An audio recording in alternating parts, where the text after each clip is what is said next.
Hi, welcome to the video. So today I'm going to talk about and demonstrate chords moved through the key of C major. So it's going to be C, F, and G. But I'm going to show 14 different fingerings you can do.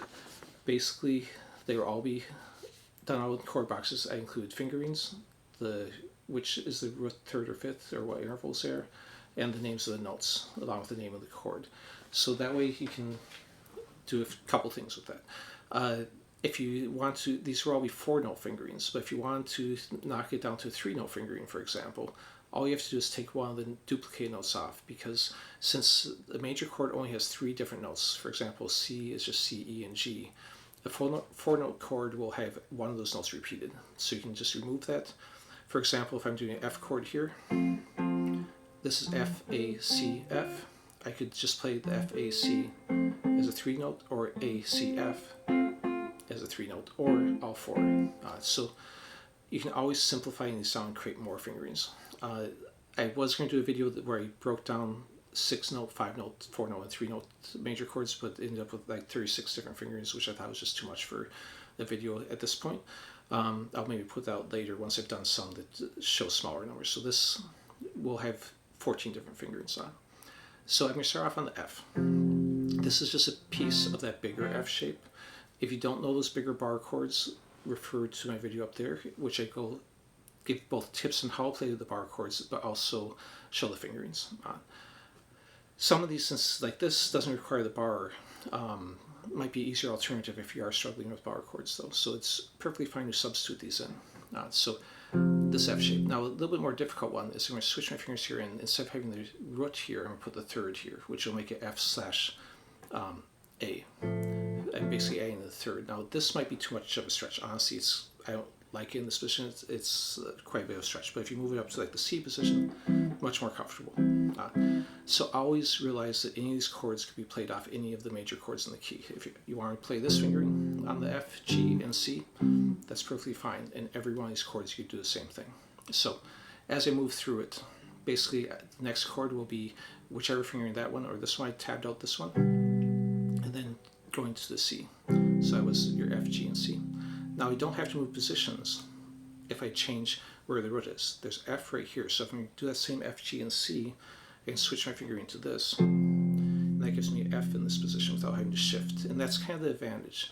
You can get different sounding chords, but you can also get chords in different positions by going to inversions.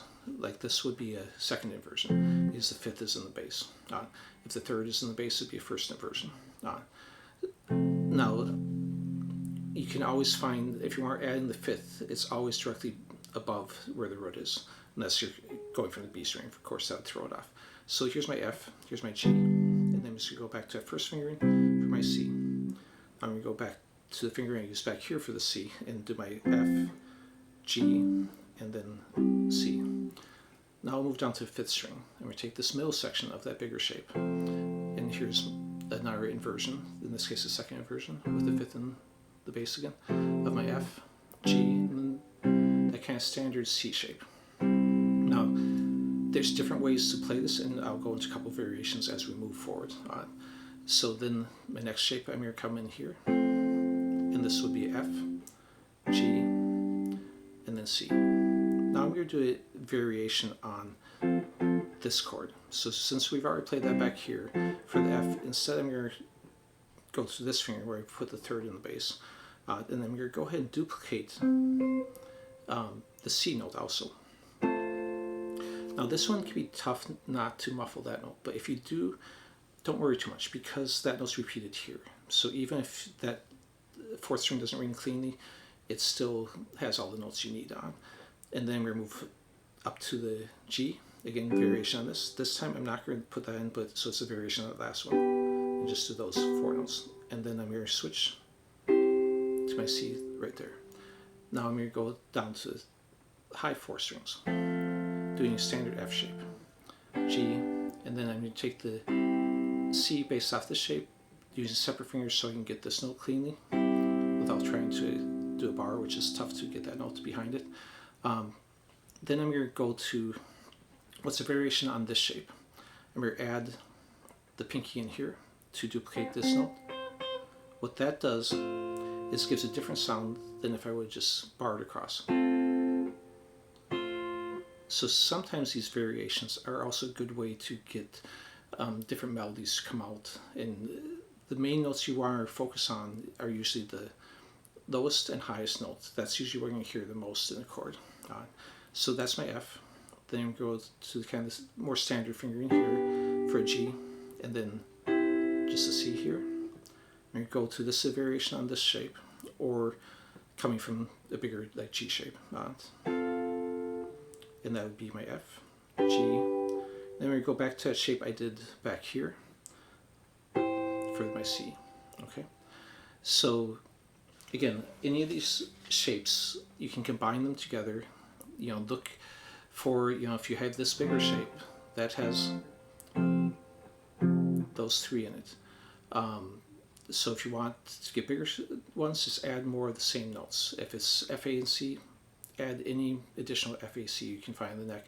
This is also a good thing for getting to know your notes on neck better. If you start thinking about, okay, what can I add to this? If you want to turn one of these into a minor, since it's marked with the intervals 1, 3, 5, all you have to do is flat the third, meaning lower it down 1 fret. Will that always make a practical finger? Not necessarily, but you can try it. At some point I'll put out one with minor fingerings too, but experiment on your own too. So if you have any questions, please leave them in the comment section. Please click like, subscribe, and comment. Even if it's just putting emoji or something in the comments, that's fine, because that helps me to get more views from the algorithm, which really sucks and doesn't show my videos to hardly anyone. Even a lot of my subscribers don't see my videos, so click notifications if you really want to see what's coming up next. If I didn't say so, I don't remember. Download these on my Patreon page. Link is in the description. It's always free. You don't have to be a member to download this stuff. And on the second page, I wrote out how you could simplify them too. So thanks for watching, and if you like it, again, leave a comment. If you want me to go into more depth on some of the other major chords or minor chords, I can, or going to fingerings that add extensions or alterations. Thanks for watching.